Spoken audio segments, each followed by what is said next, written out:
Does 6-meter openings have any relation to thunderstorms?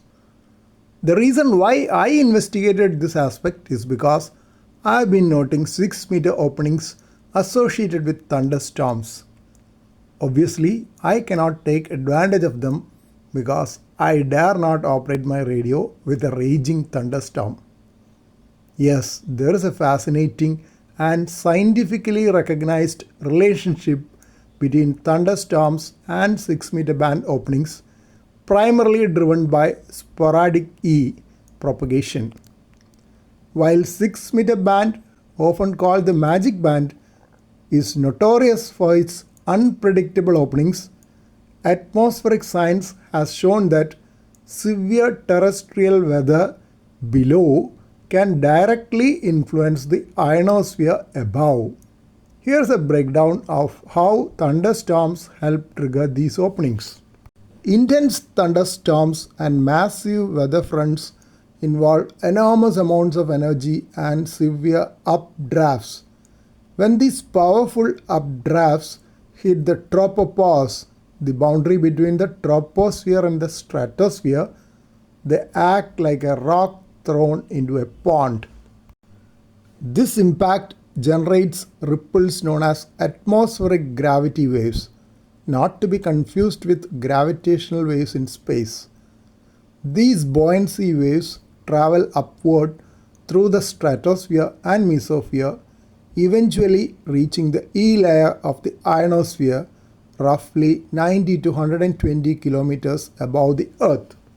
When these waves reach the E layer, they create intense vertical wind showers, that is, winds blowing in opposite directions at slightly different altitudes. The E layer is constantly seeded with metallic ions like iron and magnesium, left behind by micrometeors burning up in the atmosphere. The intense wind showers generated by the thunderstorms sweep these scattered metallic ions together, compressing them into incredibly dense, thin, and highly reflective clouds. If these ion clouds become dense enough, they act like a mirror for very high frequency signals.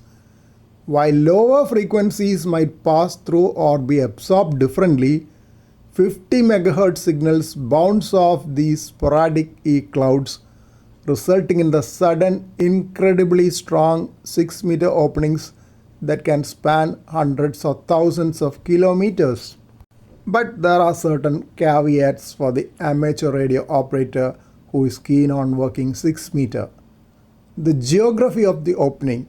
The 6-meter opening will not be located at the thunderstorm. The signal reflects off the E layer halfway between you and the receiving station. Therefore, the thunderstorm generating the atmospheric gravity waves need to be roughly at the midpoint of your signal's path, not right above your antenna. That is good, at least. Meteors are the fuel.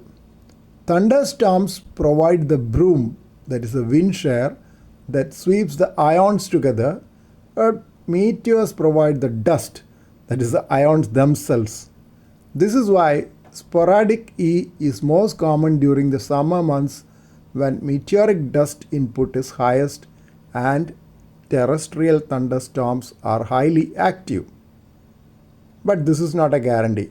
While there is a strong statistical correlation between squall lines and sporadic E, a thunderstorm does not guarantee a 6-meter opening, and 6-meter openings can absolutely happen without a thunderstorm present, driven by other sources of upper atmosphere wind shear like jet streams or solar tides.